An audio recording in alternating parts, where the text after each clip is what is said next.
Dobrý deň. Takže skúšam to tak, aby ste videli, čo mi to robí. Idem sa prihlásiť do Českého spolku.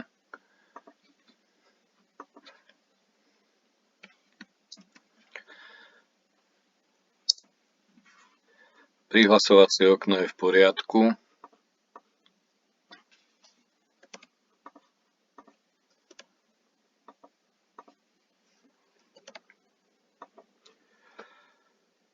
A po pokuse prihlásiť sa vidím takúto obrazovku. Vrátiť sa späť znamená vrátiť sa len do toho prihlasovacieho okna, nič viac. Čiže prihlásiť nič. Keď skúsim otvoriť opäť Český spolok natvrdo, tvári sa to, ako keby som bol prihlásený ako administrátor. To znamená, že som tam, ale nemôžem nič robiť. Potrebujem trebárs v tomto momente vymeniť obrázok s chybnými údajmi. Otvorím si konkrétny post, to je v poriadku. Nezobrazilo sa mi tu video z YouTube, kde je odkaz. Ale to je možno v nastavení toho môjho prehliadača. Keď dám upraviť akciu, dostanem toto.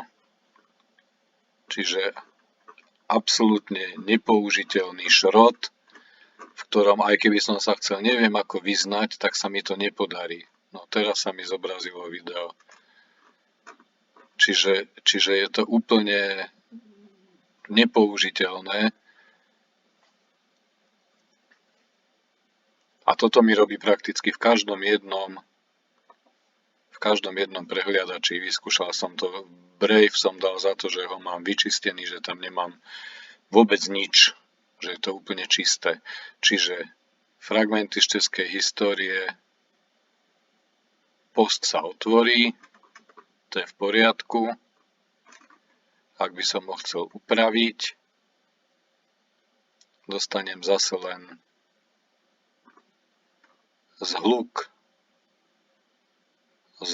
kde sa dá veľmi ťažko orientovať, ako keby som sa veľmi snažil, tak sa mi to podarí, ale toto nie je pracovné prostredie, ktoré by ma tešilo a z ktorého by som mal pohodu.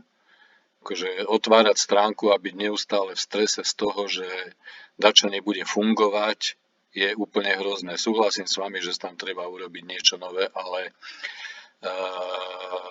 všetko to závisí od toho, ako budeme na tom finančne. A pozriem si aj Elementor a vypočujem si ešte raz, čo ste mi poslali v tom videu. Pozeral som to pozorne, ale ako človek za deň robí 1,5 iných vecí. Takže ešte raz si to pozriem, natočím vám video k tomu, kde bude vidieť aj tie konce, ktoré sú rozbité, a potom pristúpime určite k nejakej zmene a úprave. No, vyzerá to tak, že sme našli tú konečnú hranicu, pokiaľ Divi je schopné fungovať, a ďalej už jednoducho nezvláda, takže som prekvapený akurát z toho, že je to nejakých 1100 postov a je to viac ako je schopný jeden stroj absolvovať bez chyby. Dobre, čiže zatiaľ toto. Dovidenia.